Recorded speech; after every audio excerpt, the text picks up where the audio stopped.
오늘 말씀은 여호수아 8장 30절부터 35절까지입니다. 그때 여호수아가 이스라엘의 하나님 여호와를 위하여 에발산에 한 제단을 쌓았으니 이는 여호와의 종 모세가 이스라엘 자손에게 명령한 것과 모세의 율법책에 기록된 대로 새 연장으로 다듬지 아니한 새 돌로 만든 제단이라.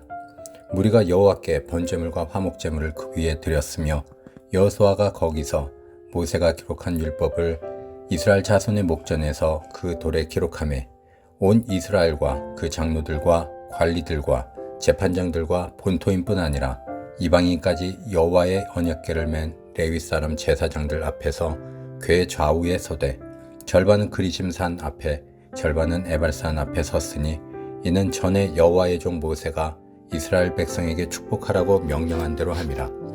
그 후에 여호수아가 율법책에 기록된 모든 것대로 축복과 저주하는 율법의 모든 말씀을 낭독하였으니 모세가 명령한 것은 여호수아가 이스라엘 온 회중과 여자들과 아이와 그들 중에 동행하는 거류민들 앞에서 낭독하지 아니한 말이 하나도 없었더라. 아멘.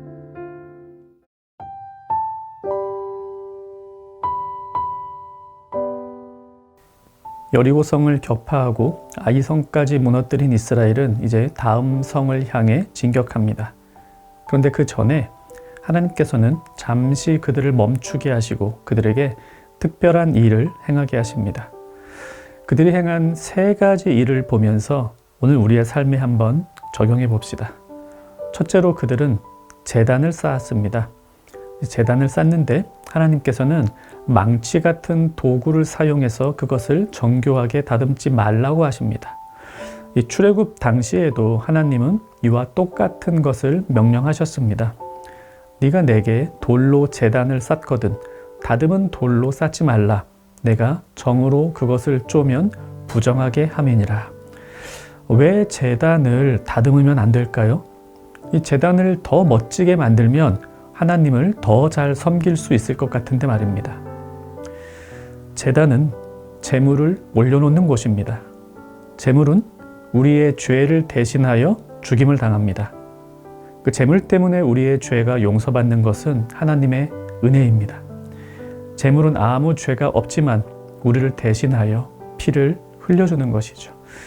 그런데 이런 일이 일어나는 제단을 인간이 열심히 만들어냅니다. 예쁘게 장식하고 색칠도 하고 금도 입히고 보석도 박아 넣습니다. 그러면 죄를 용서하시는 것이 하나님의 은혜라고 생각하는 대신 우리가 열심히 제단을 쌓았더니 하나님이 제물을 받아주셨다라는 착각을 하게 됩니다. 지성이면 감천이지 하면서요. 그래서 하나님은 제단에 손도 못 대게 하셨습니다. 너희가 제단을 잘 쌓았기 때문에 너희가 열심히 했기 때문에 너희가 한 일이 성실했기 때문에 너희의 죄를 용서하는 게 아니다 라는 사실을 보여주시는 것이죠.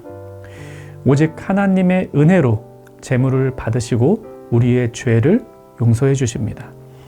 그래서 인간은 죄의 용서가 일어나는 제단에 자신의 솜씨를 얹을 수가 없습니다. 인간은 아무 공로 없고 오직 하나님의 은혜로 죄의 용서가 일어나는 것이 제단입니다. 두 번째로 그들이 한 일은 그 제단 위에서 제사를 드린 후에 돌에다가 율법을 새겨 넣는 일입니다. 모세가 시내산에 올라가서 십계명 돌판을 받아 내려왔죠. 첫 번째 돌판은 깨졌습니다. 모세가 십계명을 받아가지고 내려오는데 아론과 백성들이 송아지 형상을 만들어서 그것에게 절하고 있는 광경을 봤죠. 그래서 모세가 십계명 새겨진 돌판을 던져버렸습니다. 깨졌죠. 이후에 두 번째로 모세가 시내산에 올라가 십계명이 새겨진 두 번째 돌판을 받아 내려왔습니다. 지금 그 두 번째 돌판에 새겨진 하나님의 법도를 백성들이 보는 앞에서 다른 돌들에 새기고 있는 것입니다. 정확히 어떤 율법의 말씀을 새겼을까는 알 수 없습니다. 추측컨대 십계명을 비롯한 율법의 핵심되는 내용들을 새겼을 것 같습니다. 일종의 복사를 하는 것인데요. 이것의 의미는 비밀스럽게 하나님 말씀을 받아왔던 전과 달리 이제는 모든 백성이 보는 앞에서 하나님의 말씀을 새기고 그것을 보는 모든 백성이 그 말씀에 따르기로 다짐한다라고 하는 이 하나님 말씀의 공동체가 되었다라고 하는 데에 의미가 있습니다. 하나님 말씀은 모세라는 지도자에게만 비밀스럽게 내린 것이 아니라 모든 백성들에게 주어졌습니다. 그래서 백성들이 다 보는 앞에서 말씀을 돌에 새기고 모든 백성이 함께 다짐하고 있는 것입니다. 새기는 건 모세가 했겠지만 아마 장로들을 비롯한 지도자들이 옆에서 같이 도왔을 겁니다. 그렇게 하나님의 말씀이 모든 백성들과 함께하고 있다는 것을 보여줍니다. 오늘날로 적용하면 주일 설교의 순간이라고 할 수 있을지 모르겠습니다. 설교자가 하나님의 말씀을 전하지만 그것은 하나님의 비밀스러운 계시를 설교자 혼자 받아서 전하는 게 아닙니다. 우리 모두에게 주어진 말씀입니다. 설교자는 교회 안에서 예배 시간에 자신의 역할을 할 뿐이고 하나님의 말씀은 설교자만을 위해 주어진 것이 아니라 모든 교회의 지체들을 위해 주어진 것입니다. 그래서 우리는 예배 때마다 하나님의 말씀을 함께 듣고 함께 마음에 새기고 함께 그에 따라 살기로 다짐하는 것입니다. 세 번째로 이스라엘 백성이 행한 것은 백성을 반으로 나누어서 절반은 에발산에 올라가고 절반은 그리심산에 올라갑니다. 에발산에 올라간 백성들은 이 말씀에 순종하지 않으면 저주가 있을 것이라고 선포합니다. 그리심산에 올라간 백성들은 반대로 이 말씀에 순종하면 축복이 있을 것이라고 선포합니다.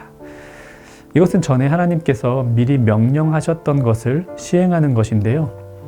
내 하나님 여호와께서 내가 가서 차지할 땅으로 너를 인도하여 들으실 때에 너는 그리심산에서 축복을 선포하고 에발산에서 저주를 선포하라. 신명기서에서 미리 말씀하셨습니다.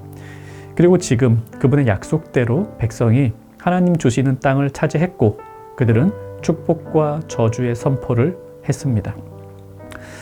이 행동의 의미는 앞으로 이스라엘 백성의 삶은 이와 같이 축복과 저주가 열려있는 삶이라는 사실을 보여줍니다.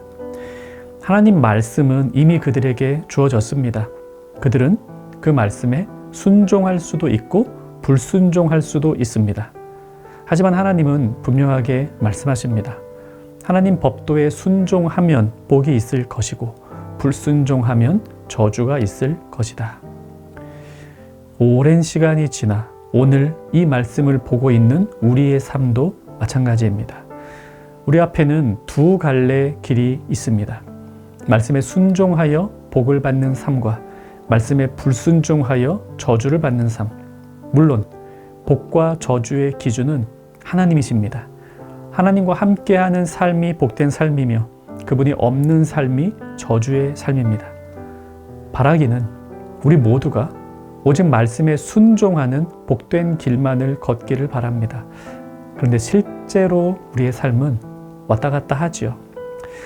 하지만 우리는 분명히 알아야 됩니다. 그리심산에서 퍼진 축복의 삶만이 우리 앞에 펼쳐지기를 하나님께서 원하신다는 사실을요. 하나님은 두 길을 놓으신 뒤에 우리가 뭘 선택하나 팔짱 끼고 보고 계신 게 아닙니다. 우리가 말씀에 순종하여 복의 길만을 걷도록 우리를 돕고 계십니다. 오늘도 우리가 택해야 할 길은 분명합니다. 하나님의 말씀을 기억하여 순종하는 것입니다. 복된 삶을 살아가는 것, 그것이 우리가 택해야 될 유일한 선택지입니다. 이스라엘이 행한 세 가지 일을 기억합시다. 죄의 용서는 오직 하나님의 은혜라는 사실, 하나님의 말씀은 모든 교회 백성들에게 주어진 것이라는 사실, 그리고 하나님은 두 갈래 길 중 우리가 축복의 길을 걷기만을 바라신다는 사실입니다. 말씀 생각하며 기도합시다. 나의 공로가 없지만 나를 용서하시는 하나님의 은혜를 기억하며 살게 하소서. 또 오직 하나님의 말씀에 순종하는 길만을 걷게 하소서. 오늘 하루도 축복의 길을 걸어가는 정영가족 되기를 바랍니다.